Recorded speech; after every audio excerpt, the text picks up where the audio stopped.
Hi guys, I'm editing today's video, and to tell you the truth, there are a lot of problems with this video. Let me enumerate them. Number one, on a technical level, something happened with one of the cameras that the focus stayed fixed, and of course I'm out of focus at every one of the shots from that camera. Okay, so you're gonna have to forgive that. On the other hand, again, a little technical issue, stupidly I left the thumbnail of another video that I've recorded that I'm gonna be posting in a little bit. I left it up on the computer, and so it just keeps referencing that title as opposed to the title of today's video, which is Women, Women, Women, exclamation mark after every word. And it really bothers me. You know, my autism is flowering, right? But apart from the technical problems, right, the formal problems, the thing is, see, I think that this video is kind of like all over the place because frankly, I'm working out my ideas.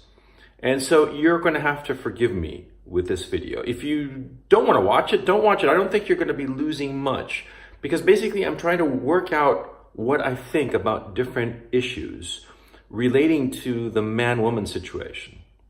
And why am I working them out? Well, because I'm working on a book about this stuff, right?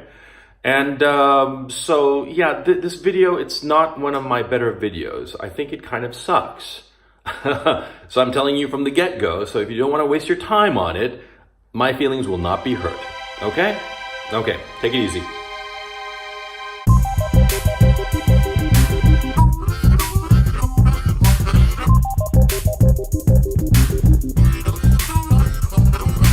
So the other day I was reading some anthropology things, some article, whatever the hell, and they were talking about this primitive tribe that was lost in the Amazon jungle, right? And the thing that they were most surprised about was the fact that 70% of the men died by violence, usually before the age of 40. Yeah, I'm 51, so I'd be dead like more than a decade ago, right? Yeah, 70% of the men died by violence. But it wasn't just that like a different tribe would come over and attack the tribe. No. A lot of times it was internal within the tribe that they'd be killing each other. Yeah, the men, grown men, would be killing each other. And they asked the head man, the shaman or whatever of the primitive tribe, why were they killing one another? And you know what the old man said? Women, women, women. Yes, of course it had to be women. Yes, of course. I mean, look at every other species of living organism on the face of this earth, right? The males kill one another to have the opportunity to mate. Yeah, you've seen deer, right? The big stags, right? With all the horns and stuff, and they clash with one another. Why do you think they're fighting? Yeah, for kicks? Because they're bored? No. Because they want to establish dominance so that they can mate with the females around. Yeah.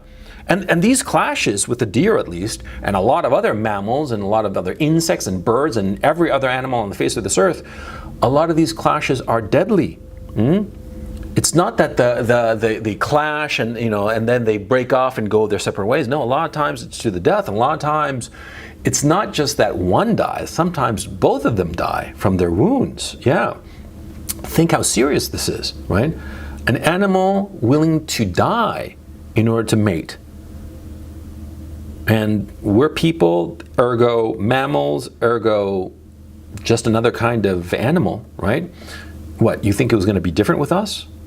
Now, we don't realize this truth because we are living in this fabulous civilization that has figured out a way to sublimate men's instinct to murder one another for women. And instead of doing that, what we do is we cooperate. We cooperate and we have other ways of competing for women. Yeah, that's what's going on. And we are living in an exceptional time. The civilization that we have today, it's not normal. No. The civilization that we've had over the last, a couple of thousand years, it is exceptional. It is exceptional because for hundreds of thousands of years before that, millions of years before that, we were killing one another in order to mate. And that's the truth of the matter. And the fact is, we've forgotten this truth. Yeah, because we live in this great contemporary civilization, right? Where everything is so incredibly structured. and everybody has very clear roles. And most important of all, violence has been outlawed. The only people who can inflict violence is the state through accredited state agents such as the police and the military and the judicial system, right? They have a monopoly on violence. No other person who is not a state agent can inflict violence on somebody else. Extenuating circumstances, self-defense and such, accepted, of course. But the point I'm trying to make is that, see, we have created this wonderful civilization that outlawed violence. And because of it, we are no longer trying to kill one another in order to get mates. But it's created other problems. Yeah, but these other problems are quite minor in comparison. And the fact of the matter is, we talk about incels a lot of times, right? We talk about these guys who are involuntary celibates who don't have access to women. No, that's unfortunate, right?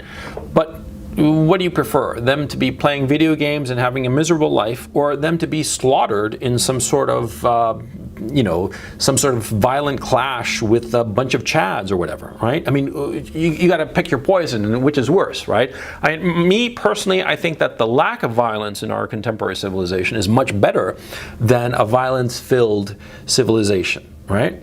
I mean, I don't think that I need to really defend that point of view.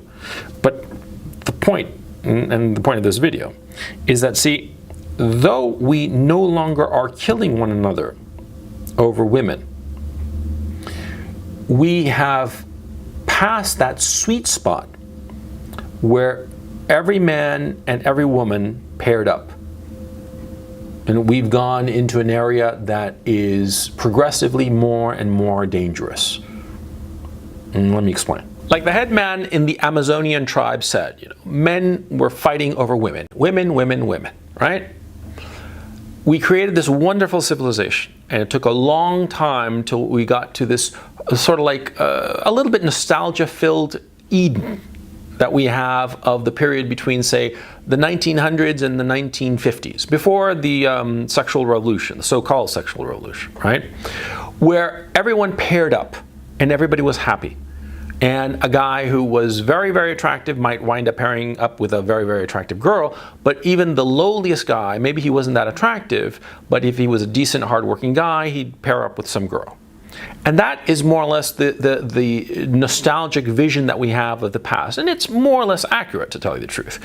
Most men, most women in the United States and the Western democracies pretty much paired up and were able to form successful families. But then came the sexual revolution. The sexual revolution started off because of the pill. It was invented or came to the market roughly in 1963, 64, something like that. And because of that, women were able to have as much sexual activity as they wanted without fear of getting pregnant. That's why the pill kicked off the sexual revolution. Because before, women were very hesitant to have a sexual relationship with a man, because if she got pregnant, who was going to take care of her and the kid?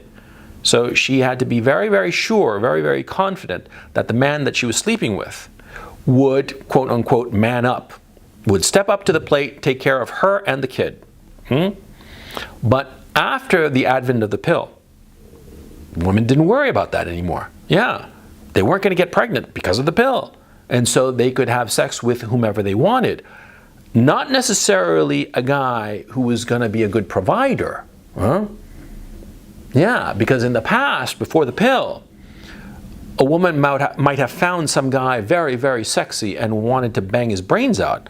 But she would have known that, that Chad is not going to stick around and raise her kid, and so she wouldn't have, because of that fear, right?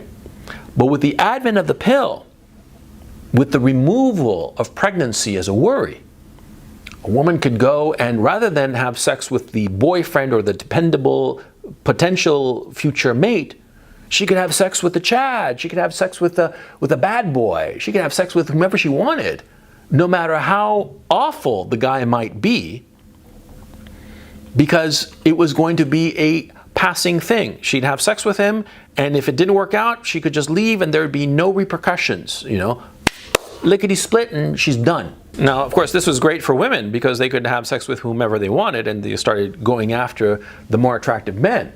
But how good was it for most other men, the not so attractive men? Huh? Terrible, of course. Yeah, I mean, most not so attractive men who don't have some sort of superficial charm or something that could draw in the women, right?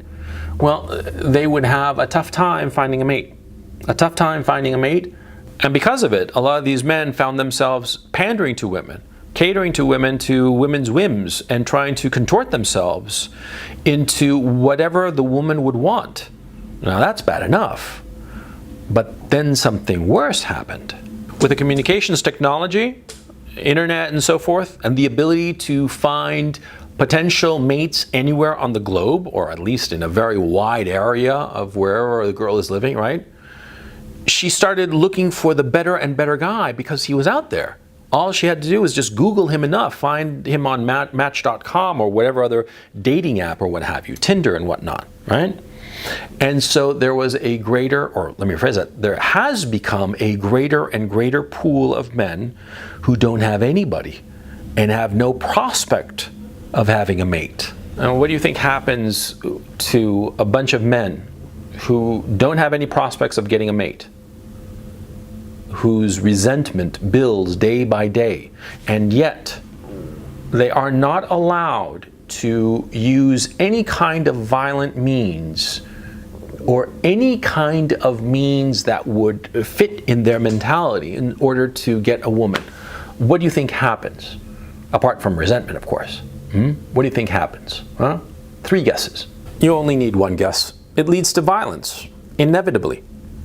If there is a group of men, or even one guy, who is severely frustrated and knows for a fact that he will never get a woman, this resentment and frustration will express itself by way of violence.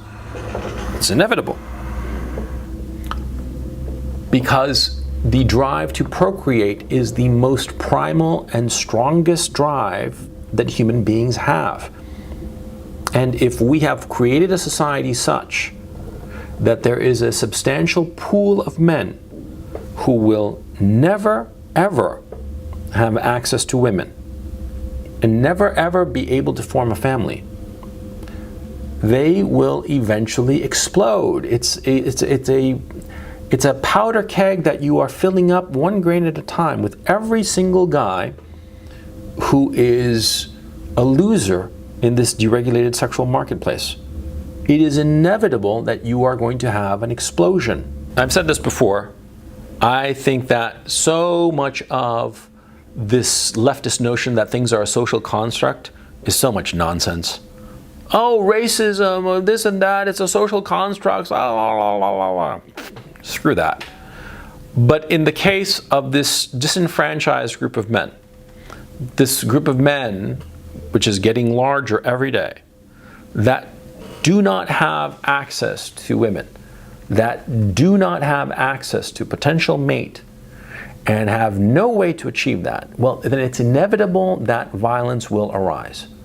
Violence on a low scale, on an individual scale, of rape, violent sexual assault, and on a larger scale, organized group of men attacking women.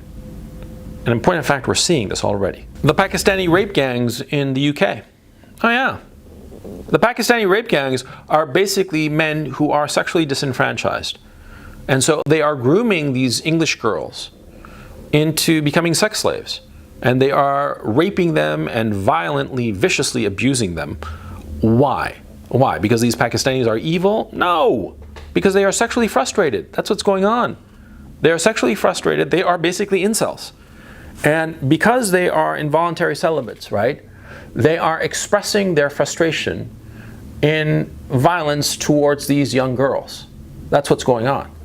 And of course, I have nothing but compassion for the victims of these sex gangs, right? But it's important that compassion though you might have, and vilification of these Pakistani rape gangs, which is merited, yes, but it's important to understand something. It doesn't excuse it, but you need to understand what's going on. The Pakistani rape gangs are the result of this deregulated sexual marketplace in the West. Yes, and there are going to be more of these rape gangs. Yeah, and not just Pakistani. They're going to be of all kinds of ethnicities. It's not really going to matter. Yeah, you're going to have more of them, and they're going to be more and more vicious. It's the result of what our society has built. Our society created this condition. It didn't come out of the blue. No, it was made by people. Oh yeah. I started off this video by telling you that statistic, that 70% of adult men in these, tribesmen in the Amazon, they died by violence. And most of the time it was fighting over women, either inside the tribe or with other tribes, right? 70% of the men died by violence. Think of that. That's basically 2 out of 3 men would die by violence over women. That's how strong of a drive this is. And to pretend otherwise, to ignore it, is stupid. And to not be realizing how the growing issue of involuntary celibates will have catastrophic effects on our society. Well, you're just sticking your head in the sand. And the fact of the matter is, a lot of leftists who are vitriolic in their condemnation of involuntary celibates, which I do understand. Let me get to it in a second, which I find remarkable. Okay, let's put it that way. Well, this vilification is, I believe, on the left, a realization that it's a grossly unfair system that we've created. The socio-sexual marketplace that we have right now, where the guys at the top 10, 20% get all the women, and the very bottom 30, 40, 50% get nothing, that is a grossly unfair system. But it's a system we currently have. And more to the point, it's a system where a lot of the more powerful members of the society want to maintain it, to continue it. They are not thinking about the enormous pool of disenfranchised, resentful men that they are creating by the system. And this pool of men, like I said before, it's a powder keg, and it will explode.